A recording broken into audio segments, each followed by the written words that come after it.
That's good. All right, Shelly, your ball's on your court. Dr. Hey, John, thank you very much. thanks, Joe. Thank you. Okay, I will pull up just a few slides. Hey, can everybody see those okay? Okay, so Yes, I perfect. I was asked to talk about nutrient deficiencies and, how can supplementation help with that? So I am a dietitian, like it was talked about in the introduction. And, I was trained to understand that you can get the nutrients that we need, all those essential nutrients through the foods that we eat. But unfortunately, as I've gone through the years, I've understood that yes, it is possible to get the nutrients that we need, right? From the foods that we are asked to eat or we know we should be eating every day. But unfortunately, people are just not eating the way that is recommended. So this data is showing the average intake of fruits and vegetables in America. But I actually looked at some references today to get ready for this call. And South America is the same, right? Basically, less than 10% of the population, I'd say 10% might be an overestimate for South America. It looked like it was closer to around 5 to 7% of the recommended individuals are getting the recommended amounts of fruits and vegetables every day. And so basically, what does that mean? It means that we're not getting the nutrients, the fiber, the essential vitamins and minerals, the antioxidants that we need to help our bodies thrive. And so there's data on antioxidants and not getting enough fruits and vegetables, but then there's also really great data showing just these micronutrient deficiencies, right? So every country eats a little different. And what this study looked at was really looking at these nutrient deficiencies in different countries for specific vitamins and minerals. And what it found is there is a difference, right? There's some nutrients like vitamin E or vitamin C that are very widespread. Basically, everybody's not consuming enough of those. But then there's some nutrients like B vitamins, like vitamin B6. Tends to have lower intake in Latin America, South America, where in the US it's at higher levels. So this really just allows us to look and formulate products in the future that are very tailored to different countries' specific needs. But why this is so important and why you need to make sure that you're eating those foods to get those nutrients or supplementing to help is that we're exposed to oxidative stress, right, every day. And it's other things that we can't control. It's things like pollution, if you smoke, just being out in the sun causes oxidative stress. And the way that we can protect ourselves from oxidative stress is through antioxidants. And antioxidants, again, can come from fruits and vegetables. It can come from the supplements we consume. And one important class that Joe did mention was carotenoids, but this is just one class of nutrients, right? And so carotenoids are very good markers. And really great research has shown that one of the best indicators of fruit and vegetable intake is blood carotenoid levels. And so we're really fortunate at Nu Skin that we have this understanding that blood carotenoids are this really great marker of overall nutrition. And this is just a slide demonstrating that antioxidants are so important, right, for all of these areas of our health. And we're really fortunate here at Nu Skin in that we actually have a way to measure it, right? Because like I said, basically one of the best indications of your fruit and vegetable intake, overall nutrient status, is blood carotenoid levels. It's really hard to measure blood easily, right? It's invasive, it takes time, you're not going to get results right away. But we're really fortunate here at Nu Skin that we've had our biophotonic scanners and now we have our Prysm device that really allows us to measure this nutrient status non-invasively and very quickly, like Joe shared. And so I'm just going to touch on some of the great science that's coming out of some of these studies that we're doing on Prysm. I'm sure there'll be another call where we can go into even more detail with other study results. But basically, what we have done in the past few months and years is really understand how this Prysm device aligns with what we've done before, and that it's very strongly correlated to our biophotonic scanner in measuring its ability to measure. But additionally, we've shown it has a very strong correlation with the ability to measure those blood carotenoids, that really great marker of overall fruit and vegetable intake. And we recently finished a large study in China. And what this study did was it allowed us to look at Prysm scores and then understand basically how it aligned with different lifestyle indicators. So what we saw was that people that ate more colorful fruits and vegetables tended to have higher Prysm scores, but also lower scores correlated with things like getting too much sun, like I mentioned earlier, right? That causes oxidative stress, that could lower your score.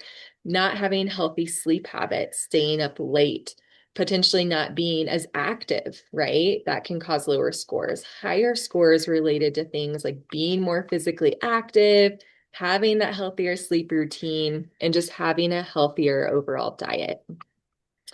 And so this is just some of that data that looks at different foods and positive correlation with higher scores and correlations with lower scores. And so you can see things like eating your fruits, whole grains, dark colored vegetables, fish, those things that we tend to think are healthier foods, that is related to healthier Prysm scores, higher Prysm scores. Whereas eating some of those unhealthy foods, like consuming more alcohol, fried foods, just sugary drinks, that tends to have lower Prysm scores. And they also, in the study, we looked at skin health. And what we saw was that basically if higher Prysm scores in individuals and the subjects, that resulted in smoother looking skin, better hydration, fewer visible wrinkles, and just feeling more energetic. And so you can visibly see in the picture that the individual on the right had a higher score and visibly looks younger. And so really the Prysm score is really, it is about, of course, nutrition, like I've talked about quite a bit, but what our research is showing that we're doing now, but also our scanner database that many of you probably have seen, where we have over 20 million scans. We've also seen that it's related to things in our lifestyle, in our BMI. Individuals that tend to have a higher BMI tend to have a lower score. But supplementation is also really important, right? So it's all of these different components of this healthy lifestyle really come together to impact your Prysm score. And then I just wanted to touch very quickly on two Prysm certified products that you do have in your markets. And one of those is the Collagen Plus product. You know, this is a great blend of collagen peptides, lutein, and ceramides. So the collagen peptides are really there to help build the collagen, the elastin in the skin. You have the lutein that's really providing this protective effect of that collagen that you're working so hard to build from oxidative stressors. And then you have the ceramides to really help with skin hydration. And so we have done a clinical study on Collagen Plus. And in this clinical study, we showed that individuals had significant improvement in overall appearance. They had significant improvements in skin texture and also just skin luminosity. And we also looked at the scanner response in the study, and we saw significant improvements at 1 month and then even greater improvements at 4 months. And then the other product I just wanted to touch on is G3, because this is another really great Prysm certified product that you have in your markets. And so G3 is this really great blend of different fruits that's providing these strong antioxidants, including carotenoids that are actually dissolved in fatty acids, right? So it makes it more bioavailable because it's a lipokeratine. And so we've also done a study where we looked at G3 and its impact on the scanner response as well. And you can see a significant improvement over time. So at 2 months, 4 months, 6 months, and then even 8 weeks.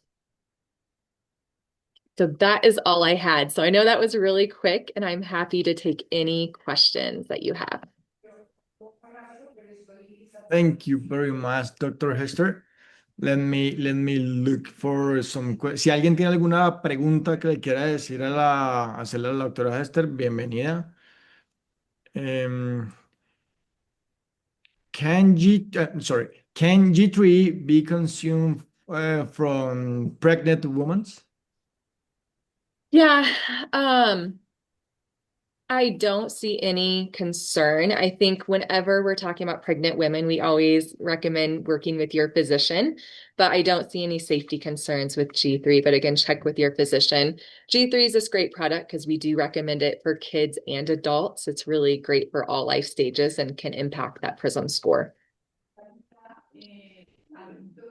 Perfect. ¿Alguna pregunta más para la doctora Hester? ¿O todo súper claro? Doctora Shelly, let me translate this. Oh. Why the people right now have to realize that we have to supplement ourselves every day? Yeah, I mean, I think that's a really good question. And I think people need to realize it because you have to look at what you're eating, right? And as a dietitian, one of the hardest things you can do is to get an understanding of what somebody is actually eating. And if you ask somebody how many fruits and vegetables they're eating, they're probably going to overestimate whether on purpose or not on purpose that they're eating. And it's really great that we have this Prysm device, right, that can actually help us understand how many fruits and vegetables, what is somebody's nutrition status, and you're not just relying on what they're telling you. And I think it just goes back to that is we have to help people understand through using the Prysm device that they're not eating the foods that they need to get these essential nutrients for their overall health. And so it really is important to supplement every day to help make up what they're not getting from the different foods that they're eating throughout the day. Excellent. And the next one is from what age a kid can drink G3? Yes. Yep. But from What age? I think, gosh, as a company, I would say really 2 and up would be fine. Yeah, so pretty young age. Okay, the next one is what amount of life pack can a kid can use? So as a company, we actually do not recommend Life Pack for anyone under the age of 19 or 18 at this time. Okay. En Perú, E3 tiene un sello de... Dime, sorry.